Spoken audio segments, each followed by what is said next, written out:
His truth is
Hallelujah.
Oh, say, can you see by the dawn's early light what so proudly we hailed at the twilight's last gleaming, whose broad stripes and bright stars through the perilous fight o'er the ramparts we watched were so gallantly streaming, and the rocket's red glare, the bombs bursting in air, gave proof through the night that our flag was still there.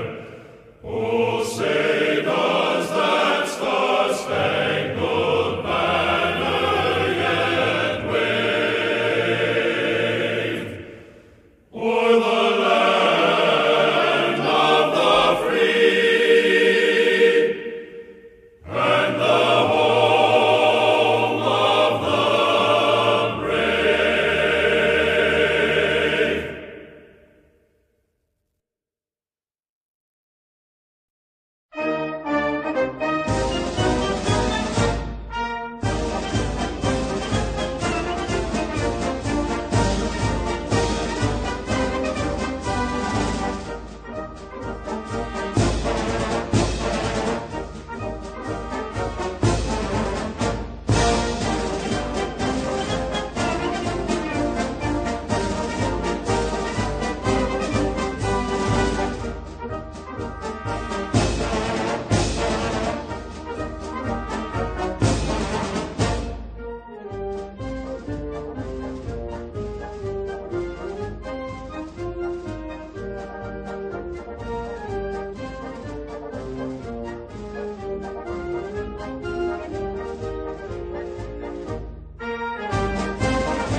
March along, sing a song with the army of the free.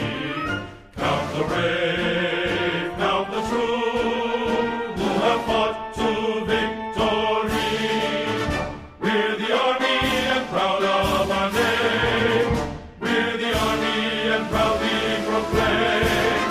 First to fight for the right and to build the nation's might. And the army goes rolling along. Proud of all we have done, fighting till the battle's won. And the army goes rolling along. And it's high, high, hey, the army's on its way.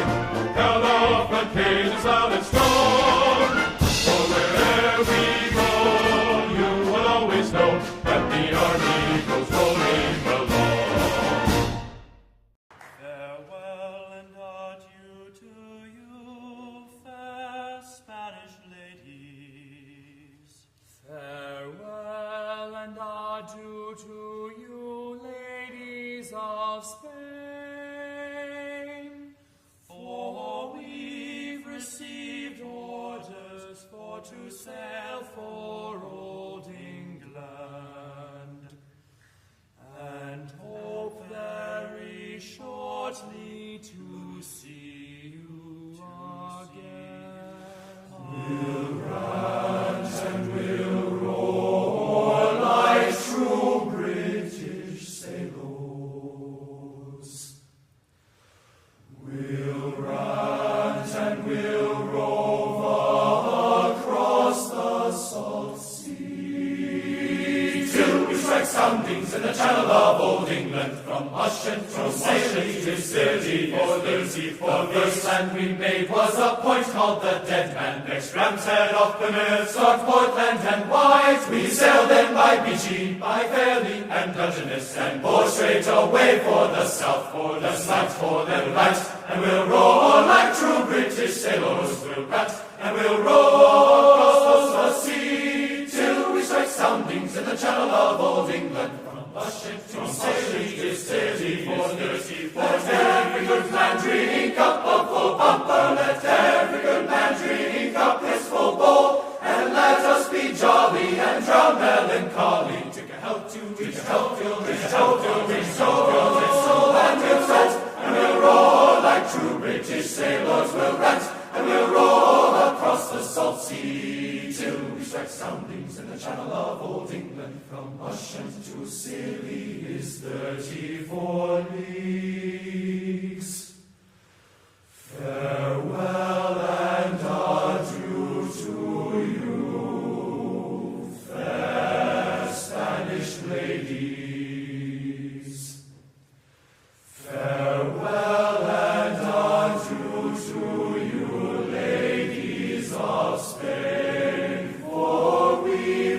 received orders for to sail for old England. And oh, very short, very short it was, sing and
First to fight for the right and to build the nation's might, and the army goes rolling along.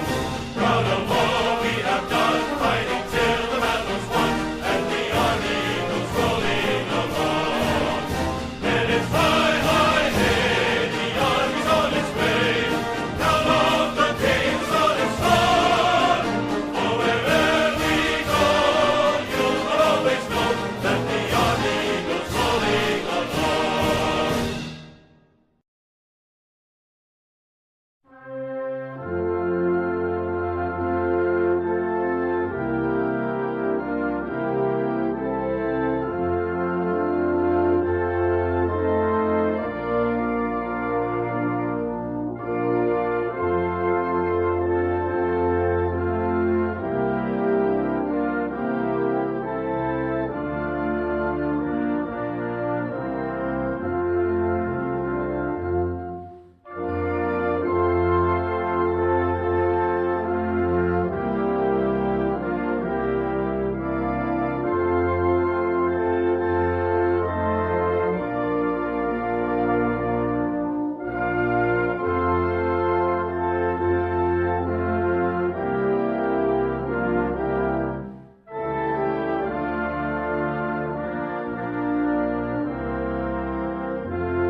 lights and bright stars through the perilous fight. For the ramparts we watched were so gallantly streaming, and the rockets' red glare, the bombs bursting in air, gave proof through the night that our flag was still there. Oh, say does that star-spangled banner yet wave o'er the land of the free and the home of the brave?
action in the back. Before I get to the events of today, there's a few items I wanted to update you on, things that have happened since our last briefing yesterday. The President spoke with Prime Minister al-Abadi of Iraq to thank him for his productive visit and meeting on March 20th. A readout of that call should have been issued out to the pool last night. Yesterday, he also notified Congress that a national emergency declared Executive Order 13694 regarding malicious cyber-enabled attacks will continue beyond April 1st, 2017. As you all know, this notification is required by statute in order to extend the national emergency that the past administration declared. The President believes that this significant cyber-enabled activities continue to pose an unusual and extraordinary threat to our national security and economic prosperity, and therefore he has determined that it was necessary to continue this national emergency. Last night, a federal judge in Hawaii put an indefinite hold on the President's executive order that was issued on national security. The Department of Justice is reviewing the ruling and is considering the best way to defend the President's lawful and necessary order. This ruling is just the latest step that will allow the administration to appeal. Just a week ago, the U.S. District Court in the Eastern District of Virginia upheld the President's order on the merits. The White House firmly believes that this order is lawful and necessary and will ultimately allow to move forward.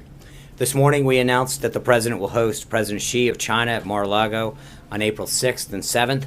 The President looks forward to meeting with President Xi and exchanging views on each other's respective priorities and to chart a way forward on a bilateral relationship between our two nations.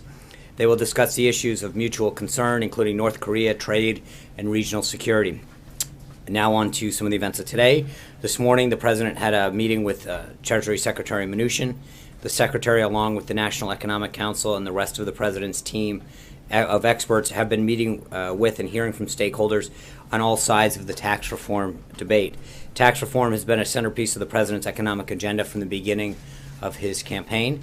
The team is weighing the best option to develop a plan that will provide significant middle-class tax relief and make American businesses more competitive. Enacting the first significant tax reform since the 1980 is going to be a serious undertaking, and we are at the first stages of this process, beginning to engage with members of Congress, policy group, business leaders, industry, constituents from around the country, and other stakeholders. Tax reform has been a part of the political discussion for years, and accordingly, lots of people have lots of ideas about it. We intend to hear from them. He and his team will continue to meet with those who support and oppose the various policy options as they all sit on the table, because the President is committed to delivering results that the American people and American businesses will be able to see and feel in their paychecks.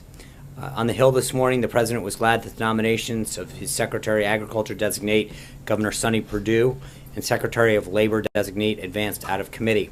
Although he's disappointed to see that Democratic senators who had previously expressed their support for Alex Acosta, the Labor Secretary designate, nonetheless, while they had previously supported him, seem to have stuck to a party line vote.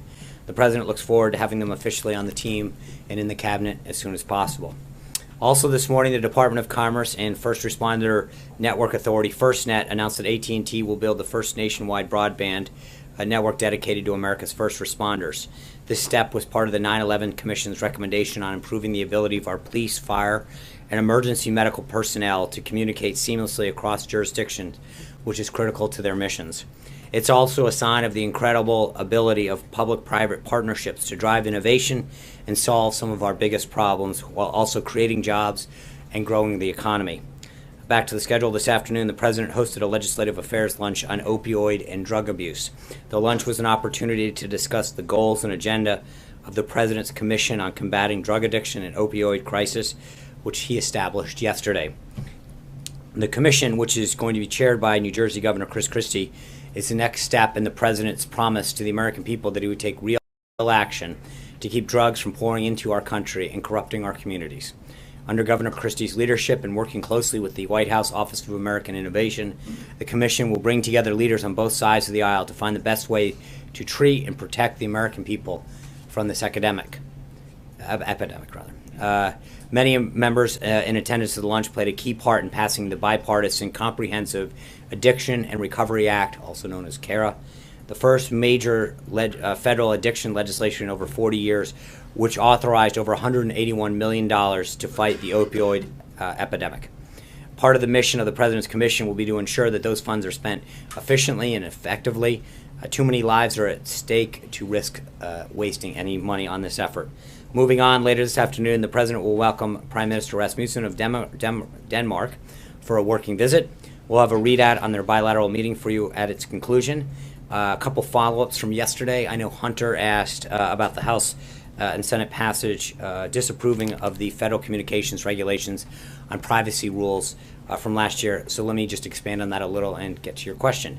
The White House supports Congress using its authority under the Congressional Review Act to roll back last year's FCC rules on broadband regulation. The previous administration, in an attempt to treat internet service providers differently than edge providers such as Google and Facebook, reclassified them as common carriers, much like a hotel or another retail outlet, and opened their door to an unfair regulatory framework. This will allow service providers to be treated fairly and consumer protection and privacy concerns to be viewed on an equal playing field. The President pledged to reverse this type of federal overreach in which bureaucrats in Washington take the interest of one group of companies over the interest of others, picking and winning winners and losers. The President has signed more legislation under the Congressional Review Act, ending job-killing rules and regulations than all previous presidents combined already, and he will continue to fight Washington red tape that stifles American innovation, job creation, and economic growth. Jeff was here yesterday, Roberta's here now, but following up on Jeff's question, he asked about the administration's position on the Paris Climate Treaty. We are currently reviewing issues related to the agreement and expect to have a decision by the time of the G7 summit, late May-ish, if not sooner. Before I take your questions, I want to speak quickly about Judge Gorsuch again and the process behind his nomination and confirmation. From the beginning, I think the President's been clear and 100% transparent about his choices, what if he had been elected, who he would choose from. As a matter of fact, I'd say that the level of transparency is probably unprecedented in modern times, at least. During the campaign, he gave the American people a list of 21 judges, which he would pick his choice for the Supreme Court from. The American people sent him to the White House to nominate one of those judges, and he did it. Prior to the President making his final decision, the White House spoke with 29 senators, more than half of whom were from the Democrat side of the aisle, including every Democrat member of the Senate Judiciary Committee, to seek their advice and consent on the nomination. The consensus was that the President's pick should be a respected mainstream judge. As I've laid out many times before, from unanimous consent of the 10th Circuit Court of Appeals to the extraordinary low rate of majority opinions accompanied by dissent, Judge Gorsuch is a definition of a mainstream, respected judge. He has offered the Senate plenty of material to vouch for that. Since his nomination, Judge Gorsuch met with nearly 80 senators. In response to a request from the Senate Judiciary Committee, Gorsuch provided the following: over 70 pages of written answers about his personal records in response to 299 questions for the record by Democrats on the committee, the most in recent history, which he submitted within 6 days of receiving the questions. Over 75,000 pages of documents, including speeches, case briefs, opinions, and written work going back as far as college. And over 180,000 pages of email and paper records related to the judge's time at the Department of Justice. In fact, the Department of Justice provided access to many documents that would normally be guarded by various privileges in a historically unprecedented move in the spirit of cooperation with Senate Democrats. And the judge sat for 3 rounds and nearly 20 hours of questioning by the Senate Judiciary Committee, during which he was asked nearly 1,200 questions, almost twice as many as Justices Sotomayor, Kagan, or Ginsburg. The White House and the judge did all of this in the hopes that Senate Democrats, many of whom already had announced their intent to filibuster Judge Gorsuch's nomination, would look beyond their political games and see for themselves how eminently qualified he is to sit on the Supreme Court. Unfortunately, it looks more and more like Senate Democrats would rather do all that they did in reading and questioning for nothing more than political theater.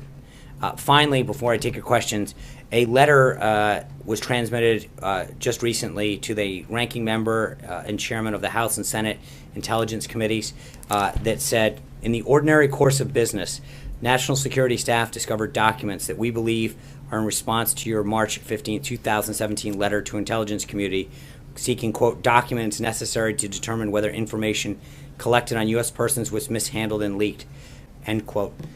We have and will invite the Senate and House ranking members and chairman up to the White House to view that material in accordance with their schedule. With that, I'm glad to take a few of your questions. Cheryl. Thanks, Sean. I'm trying to gauge the probability of a government shutdown at the end of April. Are your directions to the Capitol Hill to hold firm on the spending cuts that the president wants, or to try to wheel and deal and get a bill that can keep the government open? I don't know that they're mutually exclusive. I think we want... Push back on Capitol Hill from some of the Well, spending there cuts. genuinely is. But I think that we want both. I think we want to maintain some of the spending priorities as well as some of the reductions in the 2017 budget. We want to do so responsibly and do so within the priorities that the president's laid out. I think his funding requests and priorities are laid out in the budget that Director Mulvaney detailed and sent up for the remainder of 2017. There's some key things in that, and I think that that it is going to begin a conversation that we will continue to have with the House and Senate. But I don't think both of those goals are mutually exclusive. Obviously, we don't want the government to shut down, but we want to make sure that we're funding the priorities of the government. John Decker. Thanks a lot, Sean. I wanted to ask about some news that the president made today with a tweet that he put out on Twitter. He seemed to be picking a fight with the Freedom Caucus. And the Freedom Caucus, as you know, has 30 members. Does the president realize how important this caucus is, this coalition is, in terms of passing a replacement bill for the Affordable Care Act and passing the rest of his legislative agenda? Well, of course he understands that the goal of all legislation is get to a majority in the House, majority in the Senate, and so. But at the end of the day, he recognizes that he has a bold and robust agenda that he is trying to enact, that he ran on and told the American people that he would do when he was president, and he's going to get the votes from wherever he can. Can you pass that agenda without the help of the Freedom Caucus? Well, there's two questions. One is, I mean, mathematically, yes. But secondly, I think that there's a few members of the Freedom Caucus, both prior to last Friday's vote and since then, who have expressed a willingness to want to work with him rather than necessarily as a block. And I think that there continues to be some promising signs in that with that. So again, I think part of it is that I think if people are more concerned with voting as a block than in what's the best interest of their constituents and the American people, he's hoping that people will see the bigger picture, the goals that we outlined, and in sometimes not like the really good be the enemy of the perfect. And he seemed to imply in that tweet that he would be in favor of primarying some individuals in the Freedom Caucus who oppose his agenda. Is that correct? Did I read that correctly? I'm going to say I'm going to let the tweet speak for itself. For those of you who think, or just for your understanding, it would be improper of me to discuss the election or defeat of any candidate from this podium. Matt. Thanks, Sean. 2 questions, if you don't mind. I want phenomenal questions from you. That's what I'll give you. First, we know now. You get. I know I got it. So, two White House officials, according to New York Times reporting, provided Representative Nunes with the information that he spoke about last week. And according to the Times, the senior director for intelligence on the NSC, who was hired by Michael Flynn, started going through these documents after the president's tweet, the wiretapping tweet. So I'm wondering if the White House thinks it's appropriate for national security officials to be conducting what's basically a political task, which is trying to find information that then validates something the president said. Yeah. So I've read the report, and respectfully, I think your question assumes that the reporting is correct. And so I would just suggest to you that the letter that was submitted earlier to the chairman and the ranking members of the two intelligence committees on the Hill, the reason that that the White House has asked them to come up is to view that information. And again, I don't want to get in front of that. As I've said before, we are not as obsessed with the process as much as the substance, and I think that our goal is to make sure that the ranking members of both committees, as well as the chairman, see the information, that the materials that are important to this, and then worry about the outcome at the end of this. And then on a different topic, with Ms. Walsh's departure today, are you expecting any more staffing shakeups in the West Wing? No. Catherine. Sean, are you saying that the New York Times reporting today is not correct on? I'm saying that in order to comment on that story, would be to validate certain things that I'm not at liberty to do. For days you haven't been able to tell us who you met with. And I understand that, and again, and I think that there's an assumption, as I've said before, we cannot condone I mean, in the same way that you protect sources, when I call you and say you've got 18 anonymous sources and you go, well, I can't reveal my sources, Chairman Nunes, in conducting an investigation and a review, has an opportunity to have his sources. Our view is that the smart move was to make all the materials available to the chairman and the ranking member of the relevant committees. And I understand the obsession with the process piece. But we are focused on the substance of it, and I think the goal is to make sure that people have the substance that are looking into this, that we have asked to look into this. So And the go. White House did make materials available already? No. We've sent a letter within the past few hours to both of those committees, informing them that we wanted to make that available to them. And what kind of message do you think this sends to people watching this? I mean, does it? I think it sends a message that we want them to look into this, that I think that, as we have maintained from all along, that I think there's a belief that the president has maintained that there was surveillance that occurred during the 2016 election that was improper, and that we want people to look into this and take the appropriate legal, responsible steps to both understand it and then address it. Major. I want to read to you something you said here at the podium on March 23rd when you were originally asked if the White House might have had any role in providing information to Chairman Nunes. You first said it didn't make any sense to you, and you went on to say, and I'm quoting you here, I don't know why he, Chairman Nunes, would brief the Speaker and then come down here to brief us on something that we would have briefed him on. It doesn't seem to make a ton of sense. So I'm not aware of it, but it doesn't really pass the smell test. There's now reporting, which I can't tell if you're disputing or not, that identifies two people within this White House as the sources of this information. So I'm just trying to put these things together. Right. Where you said that doesn't pass the smell test on March 23rd. Now there's reporting Well, that I think, suggests it again, is within the White House that they were the sources of this. I'm just trying to put those two things together. Right. So number one, the first quote that you're reading, if you actually go back, I was responding to, I was very clear that I said, based on what Chairman Nunes has said, I believe the following doesn't make sense. Accepting that. So I'm that's an gathering that important you've part learned of it. something new since then. So please tell us what Right, and you've again, learned. because again, Major, I've commented on this both yesterday and today, that your obsession with who talked to whom and when is not the answer here. It should be the substance. In the same way that when you guys print a story with 18 anonymous sources, your obsession is the substance. It seems now that you continue to look at it from a backwards prism, which is, what happened, who drove in what gate, who did they meet with, what were they wearing that day, as opposed to what's the underlying substance of this. Did something happen in the 2016 election? Did leaks occur? We are not going to engage actively in that kind of leaking that has been a problem. In fact, if you look at the Obama's Deputy Assistant Secretary of Defense that is out there, Evelyn Farkas, she made it clear that it was their goal to spread this information around, that they went around and did this, and she said, quote, that's why there's so many leaks. They have admitted on the record that this was their goal, to leak stuff and they literally, she said on the record, Trump's team. There are serious questions out there about what happened and why and who did it.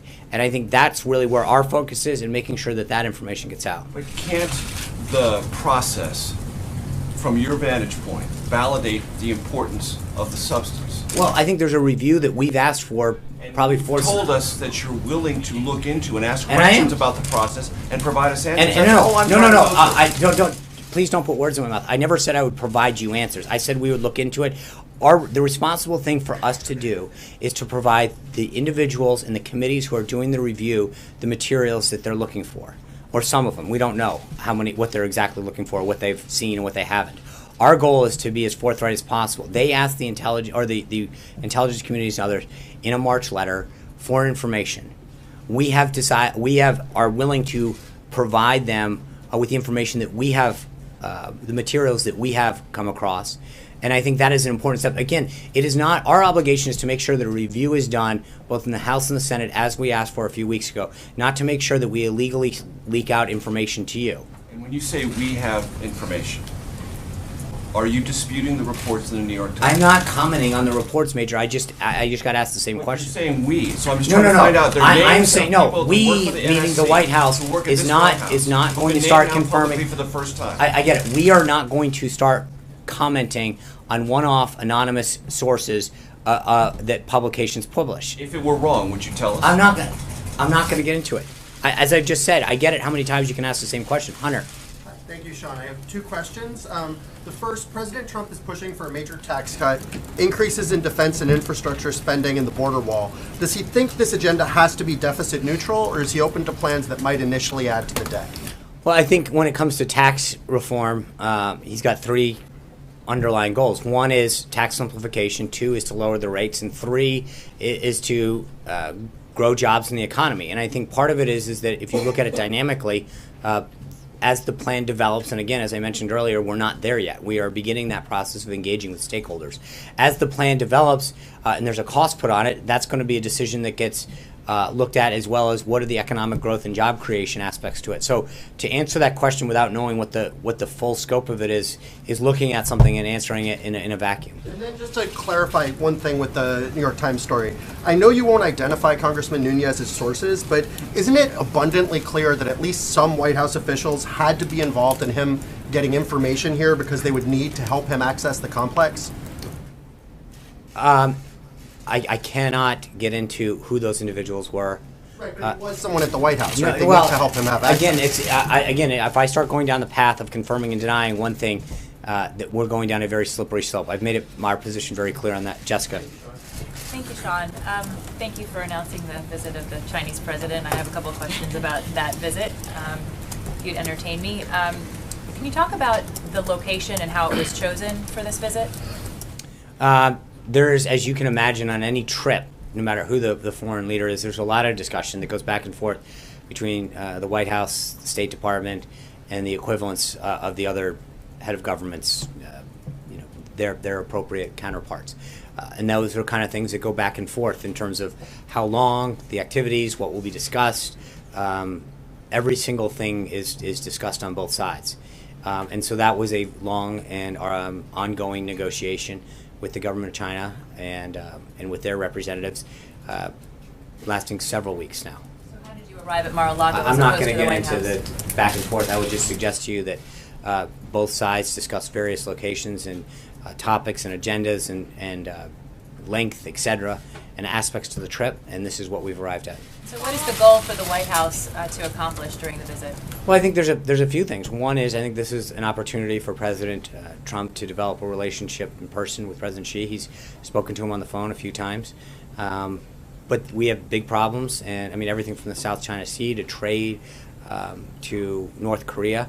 There are big issues of national and economic security that need to get addressed. And I think there's going to be a lot on the table when it comes to that over the 2 days that they will talk. And lastly, the Chinese are expecting the White House to provide some sort of framework for the relationship to be viewed for. Are you prepared for that? And can you talk a little bit about what that framework might be? Can you expand on that a little?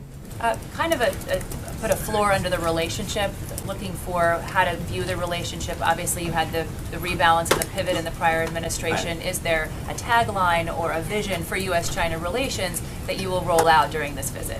We'll see. I'm not. If you have any hashtags, let me know. But I think right now we're not worried so much about slogans as much as progress. There's a lot of big things that we need to accomplish with China, and I think that we will work on that. Kristen. Thanks, Sean. Did the president direct anyone in this White House or in his national security team to try to find information or intelligence to back up his assertion about wiretapping? I'm not aware of anything directly. I'd have to look into that in terms of, again, there's two sides of this. One is the information side, and two is the policy and the activities and the legal piece of what happened. And I don't. Those are big buckets, if you will. So it's possible. I'm not going to comment on it. And one more. Don't sort of the daily questions about this make it necessary to have some type of outside independent investigation to lift any lingering cloud that there may be? No. I think you have two committees looking into this. The FBI has been looking into this. As they mentioned at the hearing, I mean, how many do you want? I understand that you may not have, that there's... The House Intelligence investigation is still valid given all of these questions? How is it not valid? I mean, I'm asking, there are all of these questions about where Devin Nunes got his information from. And that's why I think that we have invited all of the relevant... Cloud, would it not be smart to have an outside independent investigation? Well, again, I'm not, right now, I think you've got the FBI, probably other intelligence committees that looked into 17 of them issued a report earlier in terms of involvement in the 2016 election. And then you've got two congressional committees looking into it. So I'm not really sure the exact need. I think that people are doing, I understand sometimes there's a need for you guys to have more information, more sources. I think this is being done in a responsible way where people are being discussed what they know at an appropriate classification level and information is being shared. Can you just quickly talk about the timing of inviting the leaders of this investigation to the White House now? Is it because of this report? Why not do that initially? I think a couple things. One is they tasked the various committees in mid-March to, or the agencies rather, to provide information.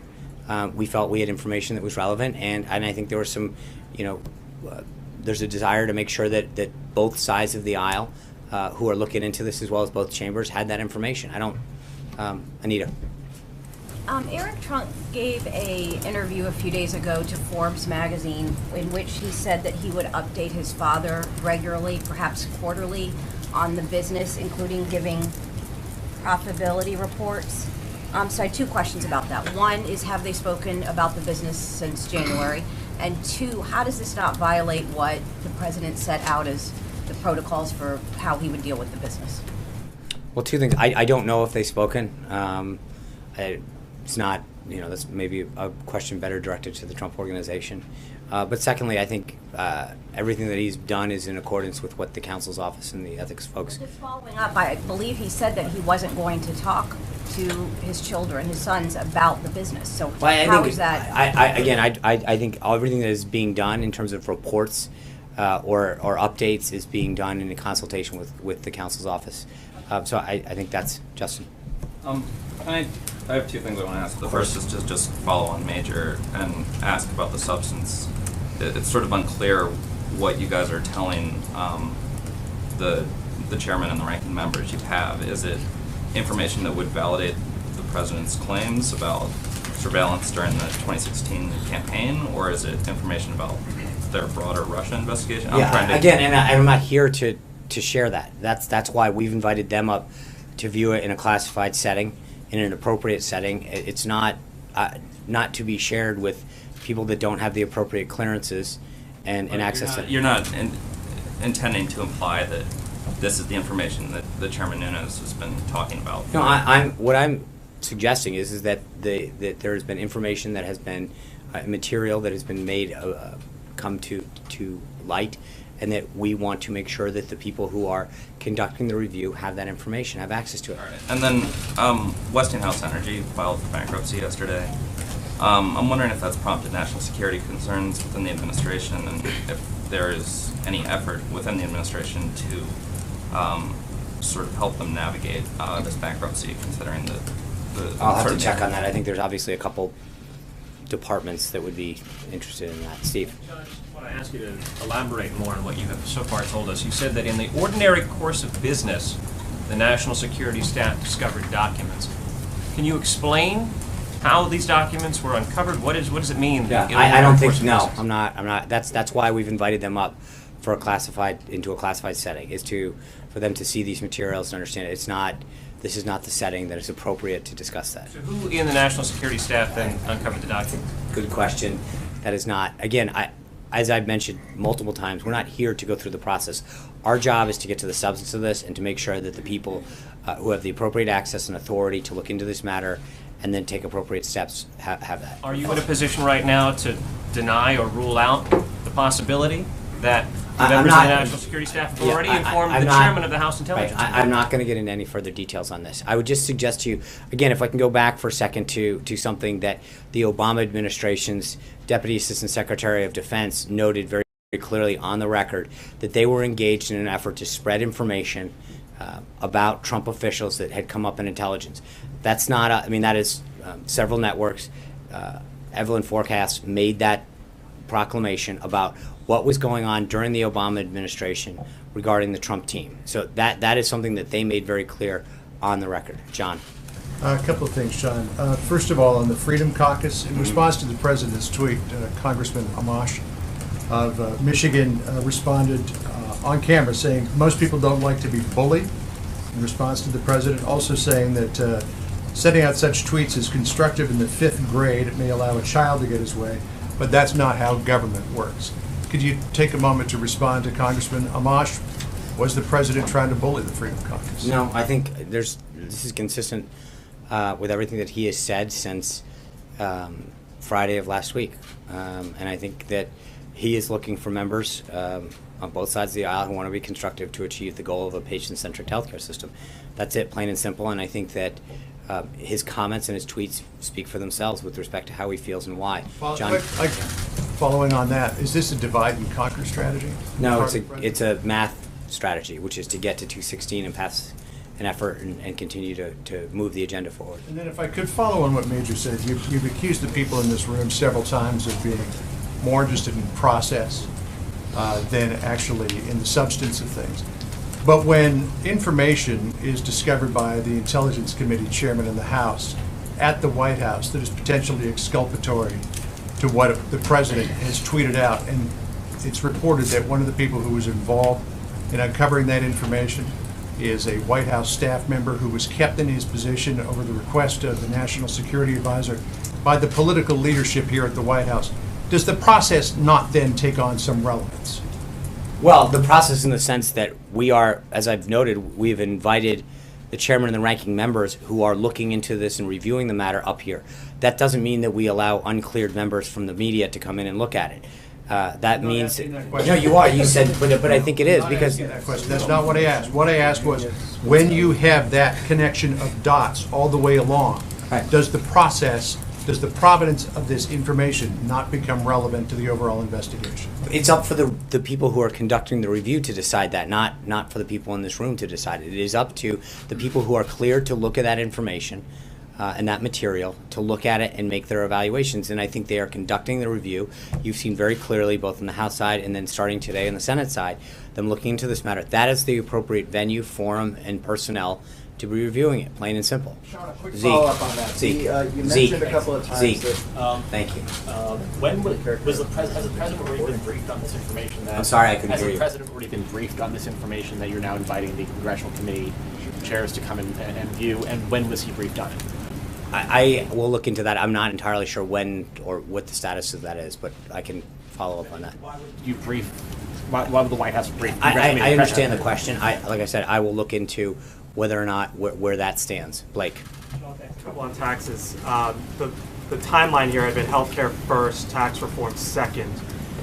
There was a Fox poll out released yesterday that says 73% of Americans want tax reform to happen this year. Mm-hmm. With healthcare now at least being on hold, is healthcare the number one priority for this administration? Is tax reform the number one priority for this administration at this point, or is healthcare still kind of taking up some of the oxygen? Well, I don't know that it's taking up oxygen. I think there's plenty of oxygen for both to go on. I think the president would still like to see it done. But I think there's no reason that we can't. I mean, if you look at the timeline for tax reform, you're talking several months. And so I think that the process is beginning on that, and I think you can have a dual-track strategy. It's not an either-or proposition. And you described what was going on with the meeting today as the first phase. Can you lay out to us what is somewhat entailed with that first phase? Yeah. Is the president being given detailed strategies, or is it broad principles? What is involved in this first phase? I think it's a little of both. They're talking about the process that they intend to partake. How this is going to lay out, who they're engaging with, how they're going to begin that process, and then some of the guiding principles and making sure that any updates that he has or any principles that he wants to suggest are incorporated into that plan as they begin to meet with stakeholders. But part of this is to level set with him as to what they tend to do and how they intend to do it. You just mentioned a dual track between healthcare and tax reform, but then there's also infrastructure hanging out there. So can all of those go together? Lots of tracks. I mean, again, remember, they're not all the same people.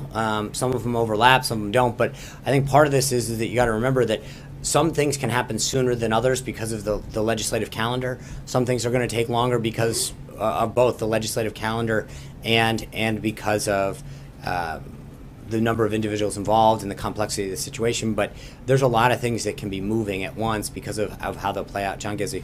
Thank you, Sean.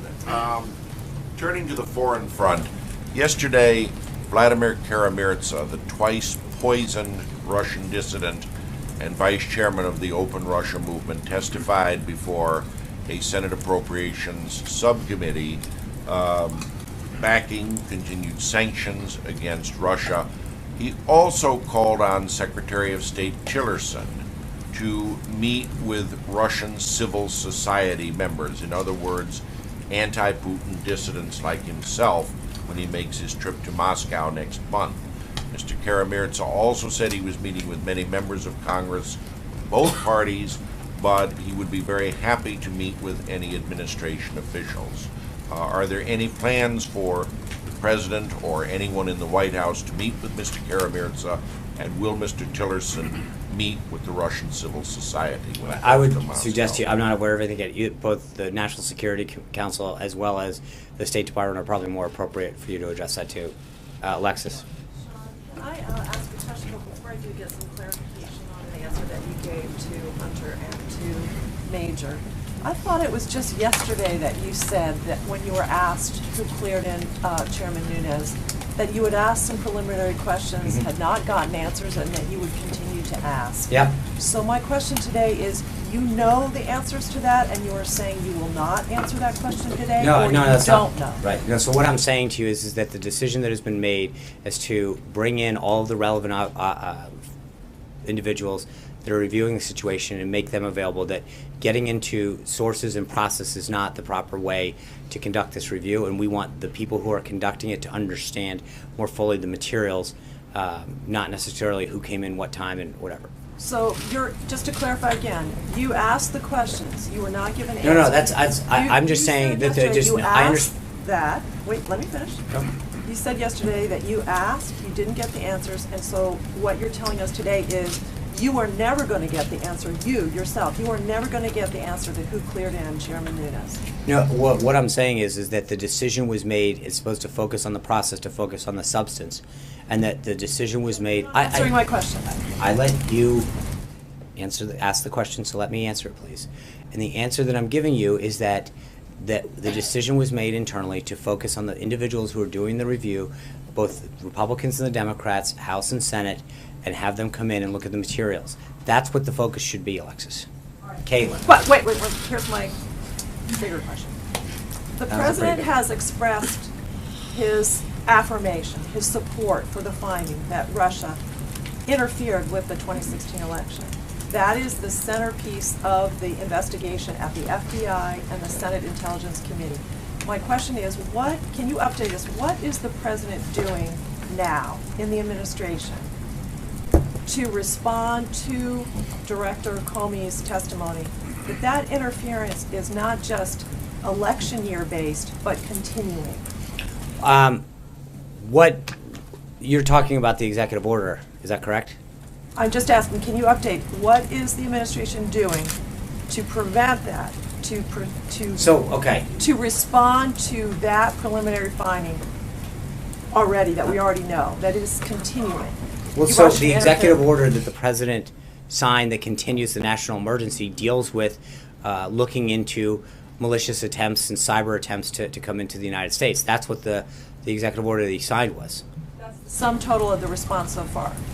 Well, I'm not going to get into what we're doing, what's being done behind the scenes in terms of the intelligence and law enforcement community, but the bottom line is that there was an emergency declared with respect to challenges that the United States faces from a variety of actors outside the United States to come in and use cyber techniques to hack the United States. The national emergency will continue under the President to address the threats that we face from abroad and from a variety of places.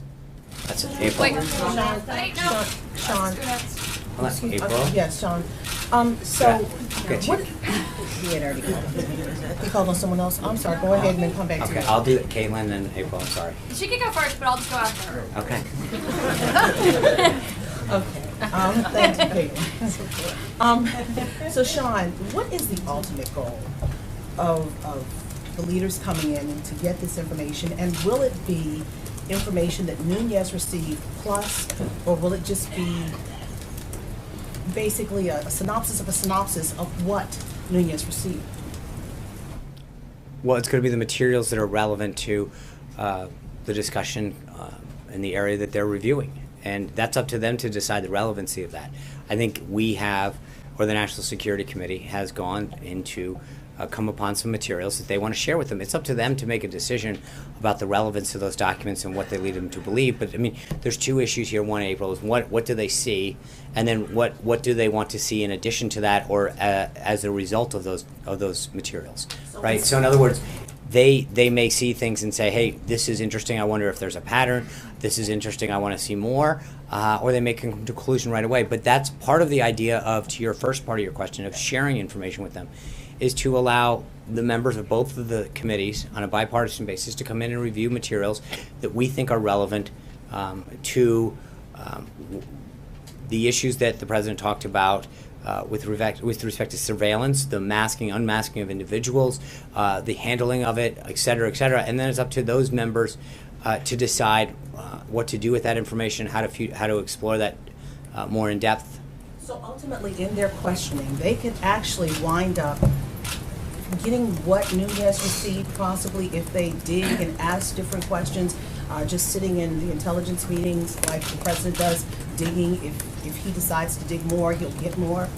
It depends. I think that's possible. I don't want to prejudge what they ask and what comes in response to it. It also has to do with what documents we have. They may go down a particular trail and have to follow up with an agency and say, we saw this, can we see a follow-up on that?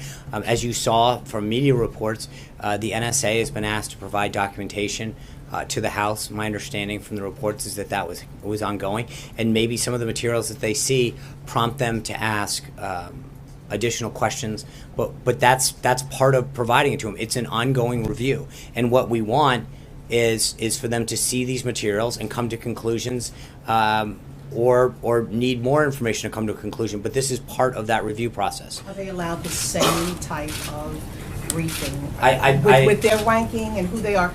No matter him being the head of the Intel committee, are some of these other members allowed to see the same things that he sees? Because even though they're not the head of the committee, are they allowed to see that? My understanding would be that they would. Okay, and lastly, Sean, do you know who allowed you to visit? No.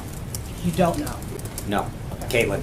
I've got two questions for you. Sure. One is, has anyone in the White House ever raised the possibility of a cabinet position or a top intelligence post later on in the administration for Devin Nunes? Not that I'm aware of. And secondly, will the president hold a press conference so he can answer questions on the surveillance claims and all of these intelligence revelations himself? I'm not good enough? Not that you're not good enough, but he's the one who made the claims. You didn't make the claims, he made the claims. Thank you. I will convey your request to him. I know that I've done it before, and we'll see. I'm sure that at some point he enjoyed the last one so much. Would you like tomorrow? Works for me. Does that work for you? Okay, well, let me see what I can come up with, Cecilia. I just want to clarify, do you believe, from what you know about these materials, do they validate the president's wiretap claims? I don't know. I have not seen the materials. It is members of the National Security Committee who have come across these documents that want to make them available to the members who are leading the review. And why not just be more forthcoming about this entire process of who let Nunes in? If this was enough, if the President of the United States could tweak this claim about wiretapping, doesn't the American public have a right to know more right now? Yes, they do, and I think that's why we're going through a process. And I say this respectfully, I understand that you want all of those process answers. What day did someone come in? What were they wearing? What door did they come in? The relevant questions are about the substance of this. And it's interesting, I don't get the same thing when I see these unpublished stories with anonymous sources. You don't ever tell me who your sources were. Glenn, I'm actually asking Cecilia's question if you could be as polite as not to interrupt her. Thank you. Do you accept his apology? That's very... In fact, I would cede the floor to Glenn. Thank you. That's not how it works, though. But I would argue that you guys have, when you write a story and you call and say, I have 4 anonymous sources that said whatever, and I say, okay, well, who are the sources and where they come? You go, sorry, I'm not revealing anything to you, but the substance that I'm asking you to respond to. But when the shoe's on the other foot, you're all about the process. The bottom line is that there are 2 congressional committees that are conducting reviews of this situation. And those committees are looking at the relevant information and talking to the relevant people. To your point about the process, We have made individuals available and encouraged individuals to testify or to meet with or to discuss with that have been approached. So I think that what we are doing is, frankly, and I know you probably disagree, but I think that we are doing the responsible thing by making sure that documents and materials are shown to people with the appropriate classifications and the appropriate settings, and that the people that the different committees would like to discuss these matters with are made available to them. I think that's the responsible way of handling this. Yeah.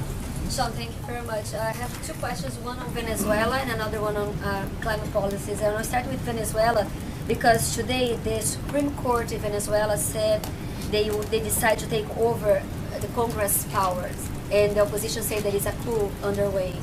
Do you consider there is a coup underway in Venezuela, and what can we expect the United States to do? And the other question is on climate change because President Obama signed also bilateral climate deals with Brazil, China, and India. And what do you have to those? Well, on the first one, respectfully, I would send you to this. I would refer you to the State Department. The only Supreme Court I'm really focused on right now is ours and getting Judge Neil Gorsuch confirmed by the Senate. So I'd be glad. I think the State Department's more of an appropriate venue to discuss the activities over there. And on second, I think when it comes to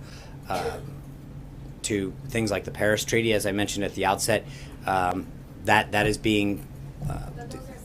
I understand, but I think that there are things that we will have updates for on all of these things as we move forward. Right now, I've got nothing on that subject yet. Thank you, Sean. Yeah. The Wall Street Journal reported this morning that the Trump administration is proposing more modest changes to NAFTA. Like, for example, they're leaving the arbitration panel that deals with trade disputes in place, et cetera, et cetera. Is the White House backing away from some of the more sweeping changes to NAFTA that the president proposed during the campaign? You know, I would just argue that Robert Lighthizer isn't even nominated yet. That is not a statement of administration policy at this point. There's nothing that in those documents that we are confirming, or in that report rather, that we are confirming. That is not a statement of administration policy. That is not an accurate assessment of where we are at this time. And I think our goal is to get Robert Lighthizer appointed as the next ambassador and U.S. trade representative. And then when we have that, we will have plenty of updates on where we go with respect to NAFTA and the rest of our trade agreement. With that, I'm going to say goodbye. I will see you tomorrow. Thank you. I'm sorry. I promised 2 days in a row. Thank you. I got one on foreign policy and one on domestic policy. Okay. First one is many Republicans were very critical of how President Obama had handled the Iranian Green Revolution about 6 years ago. So my question is, if mass protests across Russia develop into a movement, is this something that, what does the administration feel its role should be regarding that? I'm not going to. That's a hypothetical question to talk about what would happen, and if I think when it comes, I know, but when it comes to protests, we obviously encourage, as we did last Sunday, the peaceful the government of Russia to allow the peaceful protests of individuals throughout their country.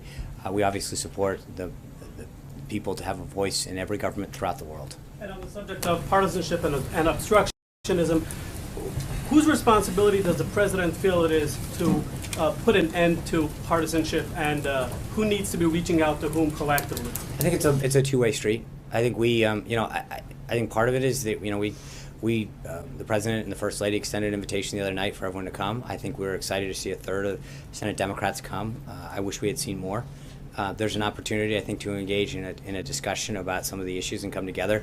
But I would argue that, when you look at this fight on Gorsuch, I mean, I don't disagree with the fact that if you're a Democrat, you probably don't necessarily agree with some of the rulings and some of the philosophies of Judge Gorsuch. I get that.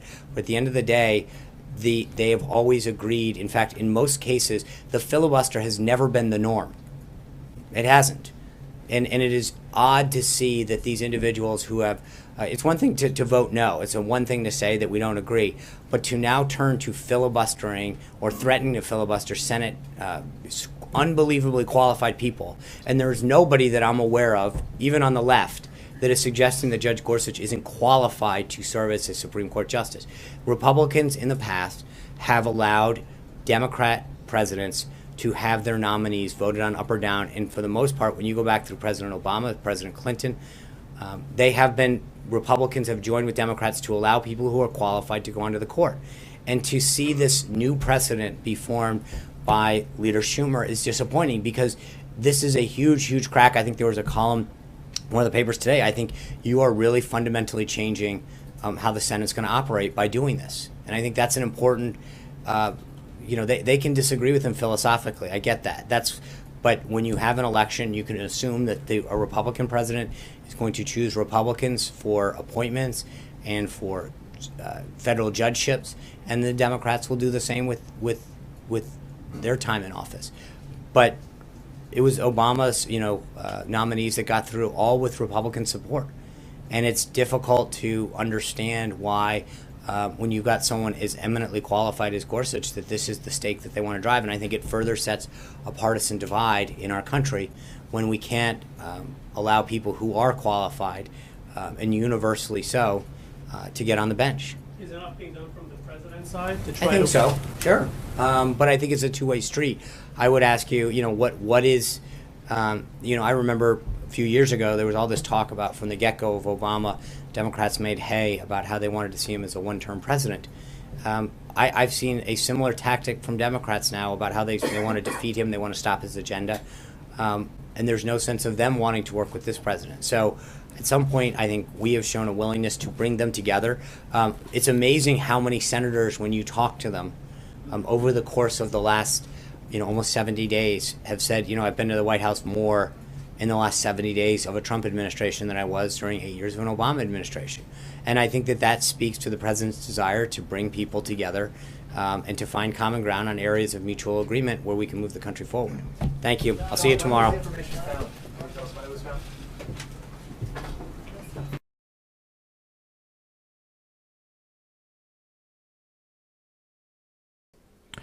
All right, folks, thank you very much for joining us and choosing us as your stream of choice. We stream every single one of these pressers. We also stream other events and hearings, Senate hearings, everything that has to do with administration, everything that has to do with news and politics. You will see it here live at Golden State Times, just in case you're new. We encourage you to click that subscribe button and also the notification bell right next to it so you can get a heads up on when we go live.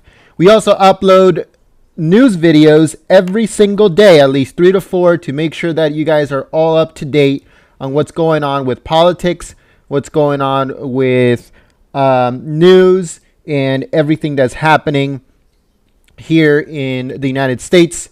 And also make sure to check the links in the description below. Follow us on social media. And we hope to see you guys here next time. I think there is one more stream coming up just a little bit later on today. And we'll be uploading a few news videos. So I hope that you guys join us and stay here at Golden State Times for all of your news, politics, events, live streams, and also podcast coming soon. So make sure that you guys join us. Thank you very much for making us #1. Thank you very much for helping us reach our goal of over 300 thumbs up, which is pretty awesome. You guys are the best. And yeah, guys, so thank you very much. And all of the people that came out today, we thank you for giving thumbs up, for sharing the stream, and the moderators for trying to keep the chat clean. As you guys can see, our chat is not a cesspool. There is a few trolls that get in between, but we try to deport them as soon as we possibly can. But other than that, I think that we have the best chat on YouTube, and I think we have the best community on YouTube because you guys are awesome. So yeah, folks, thank you very much. See you guys soon. Peace.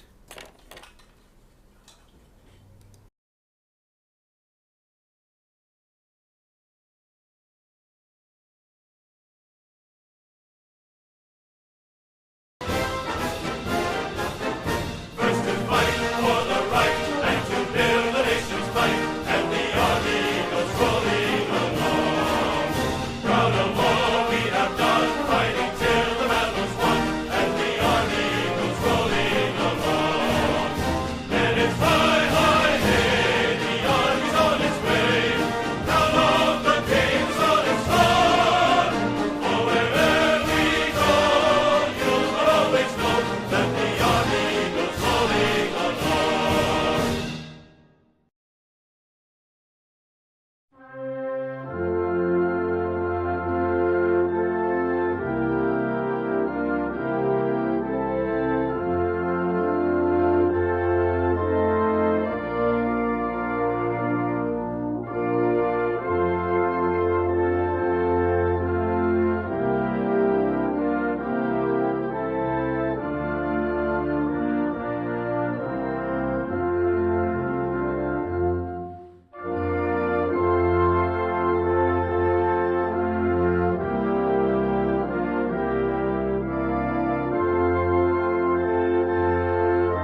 Hallelujah.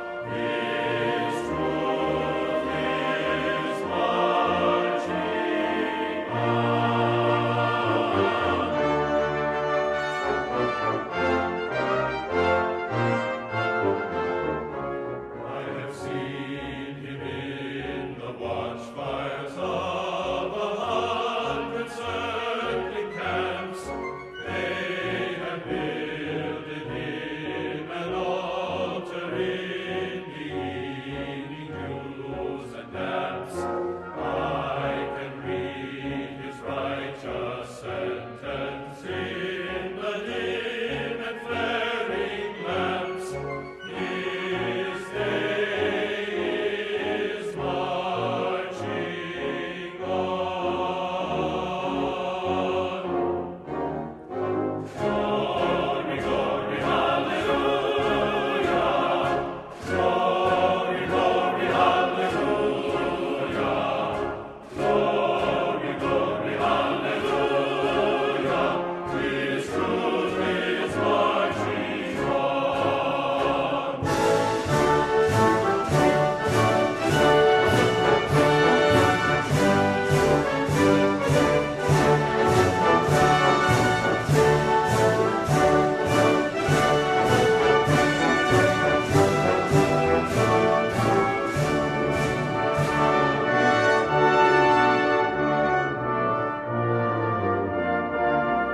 Still there.